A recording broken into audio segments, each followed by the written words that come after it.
Saya lakukan sesuatu yang lebih aneh lagi. Saya share aja. Tidak hanya tanya orang tua, ya, saya termasuk. Tidak hanya tanya youth, tetapi gimana kalau tanya kepada AI? Dan so saya tanya, AI, apakah kalau Anda punya suara dan bisa berbicara kepada youth Kristen tentang AI, you akan omong tentang apa? Dan ini betul dari AI, tidak ada edit apapun. AI jawab, itu akan penting untuk mereka gunakan AI untuk memuliakan Tuhan. Ini dari pandangan dan jawaban AI. Tetaplah bergantung pada Tuhan, bukan kepada teknologi. AI tahu batasannya. AI tahu itu bukan dewa-dewi, dan teknologi jangan sampai menyebab, itu hanya alat. Jaga integritas dan etika dalam penggunaan AI. Kembangkan keterampilan dan pengetahuan dengan bijak. Dan ada perbedaan antara informasi dan hikmat. Itu penting, kembangkan skills dan pengetahuan, tapi ada hikmat di belakang itu. Lebih lagi, jadilah terang di dunia digital.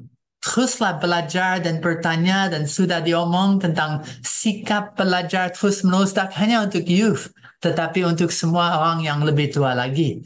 Dan jangan biarkan AI mengganti hubungan nyata. Sudah diomong tentang berapa penting ada hubungan, ada keterlibatan, ada interaksi, engagement.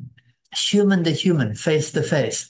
Berdoa untuk bimbingan dalam menggunakan teknologi. Berkolaborasi untuk kebaikan. Tidak hanya untuk diri sendiri dan ego. Use technology, use AI for God's kingdom and God's purpose, AI for God.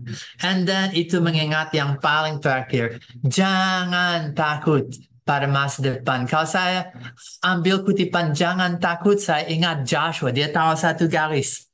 Dan dia bilang, ini dunia sebelum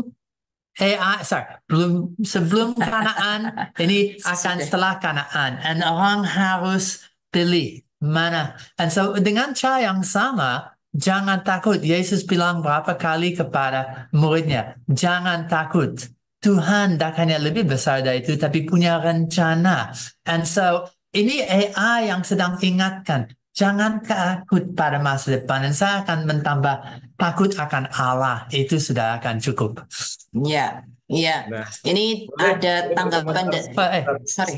Oh iya, iya, silakan Pak. Saya nggak perlu ngajarin ikan berenang, Bu. Udah tahu sendiri.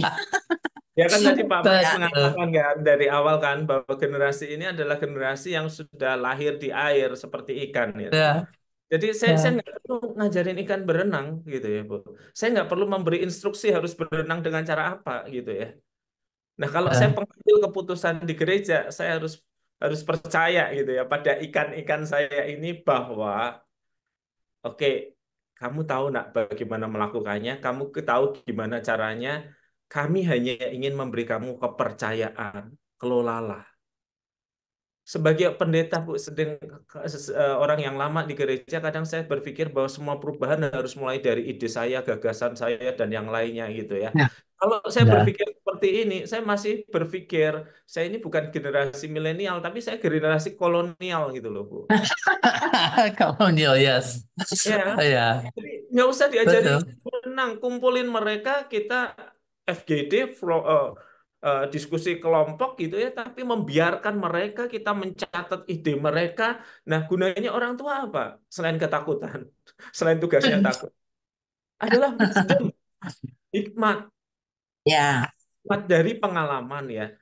Ya tadi pakai istilah olahraga itu bukan cara menendang bolanya, bukan cara melempar bolanya, tetapi karakter-karakternya, integritas, kejujuran, Ya, fleksibilitas. Nah, itu yang perlu diajarkan gitu ya.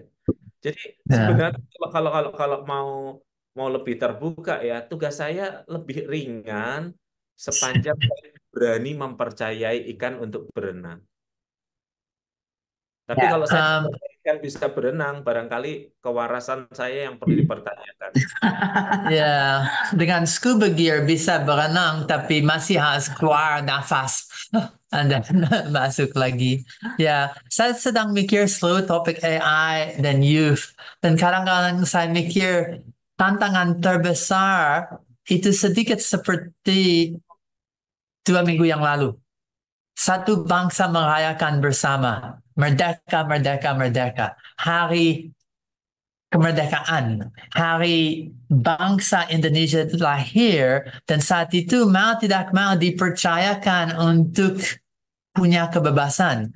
Apakah anak satu generasi, hampir bisa bilang ngomong generasi Daniel, tapi satu generasi yang lahir di dunia yang baru, ilmu yang baru, dengan betul budaya dan bahasa yang baru, dengan peralatan, dengan hampir lokasi yang baru, dalam dunia itu satu generasi Daniel, bagaimana mereka bisa dipercayakan untuk mimpin untuk masa depan, untuk dipimpin oleh Tuhan, dipakai oleh Tuhan. Dan kadang-kadang tadi frasa kolonial, apakah ada masalah dari bukan anak, tetapi daripada yang lebih tua dalam ketakutan dan dalam kasih yang mungkin over untuk jadi hambatan terbesar untuk mereka kadang-kadang daripada belajar bersama mereka.